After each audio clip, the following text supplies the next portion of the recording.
Hello everyone, my name is Brian Seymour. I'm the Director of Instructional Technology and I'm also Pickerington Local School District's Testing Coordinator.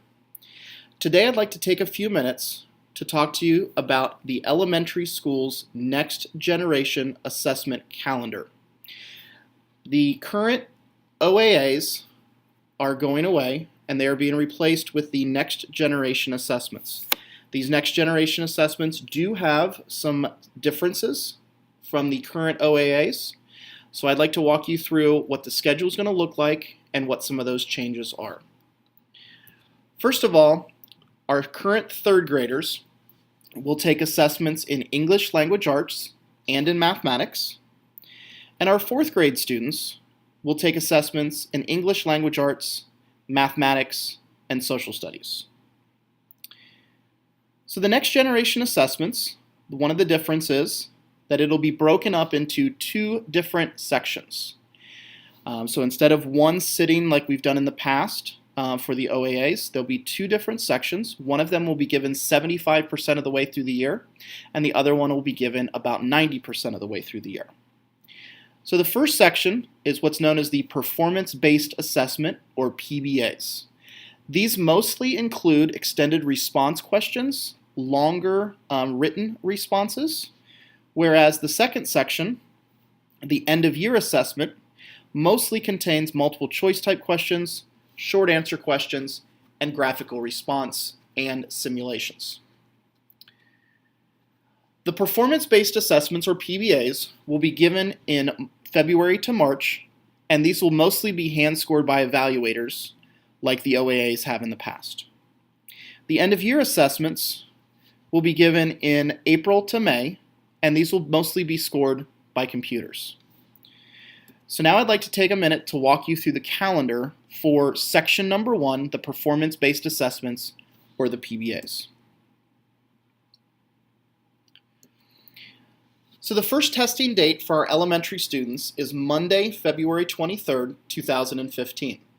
This will be the first section of the English Language Arts third grade test. And our third graders for that section will have 75 minutes for testing. Then on Tuesday, February 24th, those third graders will come back for section number 2, which will also be 75 minutes. And on Wednesday, February 25th, they'll finish out third grade with section number 3 for 60 minutes. You will notice that this is 3 different sections, and fourth grade is very similar to this. Section number 1 will focus mostly on literacy. Section number 2 will focus on reading and comprehension. And section number 3 will focus on writing effectively when using and analyzing sources for the English Language Arts tests. Thursday, February 26th, we will then have the fourth graders take mathematics, and that will last 80 minutes. Friday, February 27th, fourth graders will then take section number 2 for 70 minutes. Coming back from the weekend then, Monday, March 2nd, we will have mathematics third grade, section number 1 for 75 minutes. Tuesday, March 3rd, 2015 will be section number 2 for third grade mathematics, and that will last 75 minutes as well.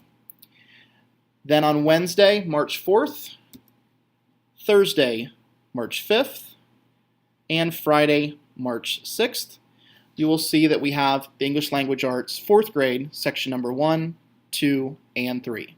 Similar in the third grade, section number 1 will focus on literacy, section number 2 on reading and comprehension, and section number 3, writing effectively when using and analyzing sources.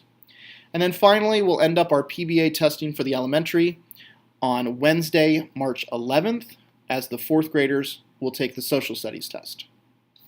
So if we look at this by grade level, our third graders will be taking 5 different days worth of assessments, and our fourth graders for the PBA will have 6 sections. So then we'll take about a month and a half or so break. So from March 11th, we'll come back at about 90% of the way through the school year, and we'll take a look at the end-of-year assessments. And we'll come back on Tuesday, April 21st for testing.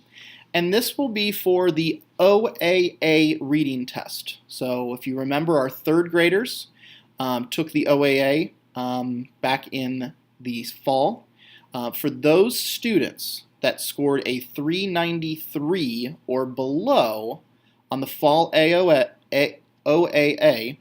they will then take the OAA reading test on April 21st. Then on Thursday, April 23rd, the third grade English Language Arts Next Generation Assessment will go for 75 minutes. Now, our third graders will take either the OAA or the Next Generation Assessment. They will not take both. There is current legislature right now in the House or the Senate that is trying to get all of our third graders to take the OAA this year. So if that happens, then the English Language Arts Next Generation Assessment will not be around. But this schedule shows current legislature. If there is any change to this at all, we will let you know. We are going with current legislature for this document. All right. Friday, April 24th, 2015 will be Language Arts 4th grade for 75 minutes. Now you'll notice a change here from the PBA to the end of year. The PBA had 3 sections for English Language Arts. At the end of year, there's only 1 section for English Language Arts. We will then get into mathematics. Monday, April 27th, mathematics 3rd grade, section number 1, 75 minutes. Tuesday, April 28th, mathematics 3rd grade, section number 2, 75 minutes. Wednesday, April 29th, mathematics for 4th grade, 75 minutes. Thursday, April 30th, 2015, mathematics grade 4, section 2, 75 minutes. And Tuesday, May 5th, 2015, will be the social studies end of year assessment for grade 4, 75 minutes. Now these tests are timed. If your student has an IEP, is a 504 plan, or has an ELL plan that does give them extended time as an accommodation, they will have extended time to be able to take these assessments. But for our typical students, they will have 75 minutes or whatever is written in the testing window there. Okay. So once again, we can take a look at this. Here we have our third graders. So our third graders will take either the OAA or the English Language Arts test, so they'll have 3 days worth of testing there.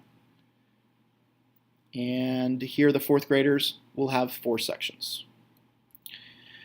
So we understand that this is different. We understand that this is new. We understand that you will have some questions. So we are recommending that if you have any questions concerning any of the information that's given out on this website, to please start with your building principal and ask your questions at the building level, and we will do everything that we possibly can to answer all of your questions about the next generation assessments. So thank you very much.